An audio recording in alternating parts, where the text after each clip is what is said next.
আমাৰ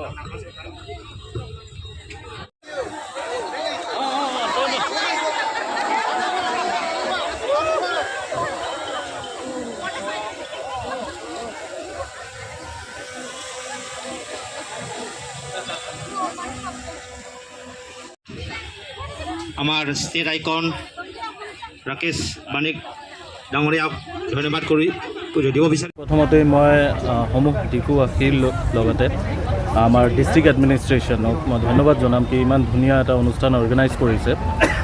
আৰু যিহেতু মই ষ্টেট আইকন হয় by the election commission of India, মোক এটা ডাঙৰ ৰেছপনচিবিলিটি দিছে কি যাতে মই মানুহক এৱেৰ কৰিব পাৰোঁ, যাতে মানুহে নিজৰ প্ৰিচিয়াছ ভোটটো কাষ্ট কৰে। সেইটোৰ কাৰণে আপোনালোকে দেখিব পাৰিছে যে আজি আপোনালোকৰ ডিফুটো আমাৰ চাইক্লিং ৰেলী হৈছে, য'ত মই এজন ডিফাৰেণ্টলি এবল পাৰ্চন হৈ গোটেই ডিফু চহৰখন আমি চাইক্লিঙেৰে এৱেৰনেছ কৰিছোঁ। তাৰ লগে লগে আমাৰ ৱাকাথনো হৈছে, খুব ধুনীয়া ৱাকাথন হৈছে।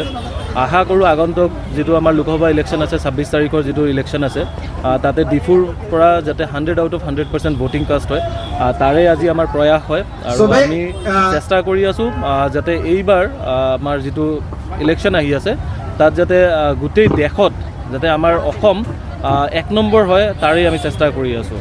আৰু তাৰ লগে লগে আপোনালোকৰ চেনেলৰ যোগেদি আমাৰ CEO office, chief electoral office, তেওঁলোককো ধন্যবাদ জনাইছোঁ কাৰণ কি ইমান ডাঙৰ মোক এটা ৰেছপনচিবিলিটি দিয়াৰ কাৰণে। So' thank you very much once again.